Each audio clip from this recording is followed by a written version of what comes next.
Welcome to Economic Frontiers, where we explore the cutting-edge ideas shaping our economic future. I'm your host, Michael Davis, and today we're diving into a concept that's generating significant debate across the political and economic spectrum: universal basic income. Is it a revolutionary solution to poverty and inequality, or an unsustainable economic fantasy? We're joined today by Dr. Sarah Reynolds, an economist specializing in social policy and income distribution. Dr. Reynolds, welcome to the show. Thank you for having me, Michael. It's a pleasure to be here discussing such an important and multifaceted topic. Let's start with the basics for our listeners. What exactly is universal basic income, and how does it differ from existing welfare programs? Universal Basic Income, or UBI, is a regular cash payment provided to all citizens or residents, regardless of their income or employment status. The key distinguishing features are that it's universal, meaning everyone gets it, unconditional, no strings attached, and regular, typically provided monthly. This differs fundamentally from most current welfare programs, which are means-tested, conditional, and often come with significant paperwork and eligibility requirements. So everyone would receive the same amount regardless of whether they're a CEO or unemployed? That's correct. The universality is one of its defining features. However, in practice, tax systems could effectively adjust the net benefit. Higher income individuals might end up returning much of their UBI through taxes, while lower income individuals would retain the full amount. Let's talk about the economic implications. What would a UBI cost, and how might it be funded? The cost depends entirely on the amount provided. For example, giving every American adult $1,000 per month would cost roughly $3 trillion annually. That's a substantial sum, representing approximately 14% of GDP. Funding proposals vary widely, including options like restructuring existing welfare programs, implementing new taxes on wealth or carbon, creating sovereign wealth funds, or capturing value from technological advancement through data dividends or automation taxes. Those are significant costs. Would this necessarily mean massive tax increases? Most economists agree that substantial UBI programs would require tax reform. However, it's important to recognize that a UBI would replace many existing benefits and administrative costs. Some models suggest a budget-neutral approach by consolidating existing programs, though most comprehensive UBI proposals do require additional revenue sources. One of the main concerns about UBI is inflation. If everyone suddenly has more money, wouldn't prices just rise to absorb this extra cash? That's a legitimate concern. Basic economic theory suggests that increasing the money supply without increasing production could lead to inflation. However, several factors complicate this picture. First, a UBI wouldn't necessarily increase the total money supply if it's funded through redistribution. Second, studies of cash transfer programs in various countries have shown minimal inflationary effects when implementation is gradual and markets can adjust. So the economic impacts would depend largely on implementation details. Precisely. The funding mechanism, phase-in approach, and whether UBI supplements or replaces existing programs would all dramatically affect its economic impact.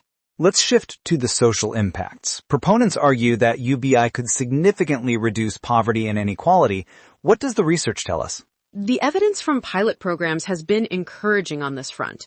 Various UBI experiments around the world have demonstrated improvements in economic security, health outcomes, and educational attainment. For example, studies in low and middle income countries show that unconditional cash transfers reduce poverty rates, improve nutrition, and increase school attendance. What about in more developed economies? In Finland, a 2-year UBI experiment found improvements in recipients' health, well-being, and confidence in their financial situation. Similar results were observed in a Canadian experiment in Manitoba during the 1970s. Now, while these programs weren't fully universal, they targeted specific populations. They suggest positive social outcomes from guaranteed income approaches. Critics often argue that UBI would reduce work incentives. Why work if your basic needs are already met? This is perhaps the most common criticism, but the evidence doesn't strongly support it. Most studies show minimal reduction in labor force participation, primarily among secondary earners like young parents who use the opportunity for caregiving or education. In Alaska, which has had a modest form of UBI through its permanent fund dividend since 1982, there's been no significant effect on overall employment. Some research even suggests UBI could increase entrepreneurship by providing a financial safety net. That's fascinating. So people don't necessarily work less when given unconditional money. The findings challenge our intuitions about human motivation. Work provides more than just income. It offers purpose, social connection, and a sense of contribution. Additionally, most UBI proposals aren't designed to provide luxury, just basic needs. Most people would still want to work to improve their standard of living beyond the basics. Let's talk about automation and technological change. Some argue that UBI will become necessary as technology displaces more workers. What's your view? This is a critical point.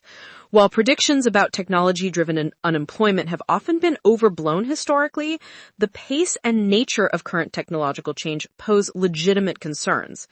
AI, robotics, and machine learning are transforming work in unprecedented ways. UBI could provide an economic floor as labor markets adjust, allowing people to retrain or pursue work less vulnerable to automation. So UBI could be seen as a form of adjustment assistance for technological change. Exactly. It could operate as a social dividend from technological advancement, ensuring that productivity gains benefit society broadly, rather than accruing only to capital owners. Let's address another criticism, the idea that UBI is too expensive to be practical. This criticism has merit. A full UBI at a meaningful level would represent a significant restructuring of government spending. However, we should consider the current costs of poverty and economic insecurity, healthcare costs, criminal justice expenditures, lost productivity, and administrative costs of means-tested programs. Some analyses suggest that when accounting for these factors, the net cost of UBI might be lower than the headline figures suggest. What about the argument that targeted assistance is more efficient than universal programs? Targeting has intuitive appeal. Why give money to those who don't need it? However, targeting creates several problems: administrative costs, stigma, take-up gaps where eligible people don't receive benefits, and poverty traps where beneficiaries face high effective marginal tax rates when trying to work. Universality avoids these issues and may build broader political support for the program. As we near the end of our conversation, could you outline what you see as the strongest arguments on both sides? The strongest case for UBI is that it provides a streamlined, dignity-preserving safety net that adapts to changing work patterns, reduces poverty and income insecurity, and potentially unlocks human potential that's currently constrained by financial stress. It recognizes that our current welfare systems often fail to reach many vulnerable people while imposing significant costs and indignities. The strongest case against UBI is its cost and uncertainty.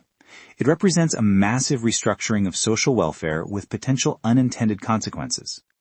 Some critics argue that the same resources could provide more targeted, effective assistance through improved conventional programs, or that UBI might undermine social cohesion by weakening the connection between contribution and reward. If a country wanted to implement UBI, what would be a practical approach? A gradual implementation would be wisest, starting with targeted populations or modest payment levels and scaling up based on results. Alaska's permanent fund dividend offers one model, beginning with a universal but modest payment.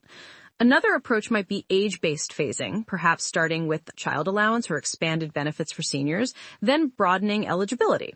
Careful monitoring and evaluation would be essential throughout. Dr. Reynolds, thank you for this balanced and thoughtful discussion. Is there a final thought you'd like to leave with our audience? I'd encourage everyone to look beyond the simplistic narratives about UBI as either a utopian solution or an economic disaster. The reality is that UBI represents a policy tool with potential benefits and drawbacks that depend enormously on design and implementation details. The growing interest in UBI reflects legitimate concerns about our changing economy and the limitations of our current social safety nets. Whether or not full UBI is the answer, these underlying issues deserve serious attention and innovative policy responses. Thank you again, Dr. Reynolds, for sharing your expertise. And thank you to our listeners for joining us for this exploration of universal basic income. If you enjoyed today's discussion, please subscribe to Economic Frontiers wherever you get your podcasts. Until next time, I'm Michael Davis, encouraging you to keep exploring the frontiers of economic possibility.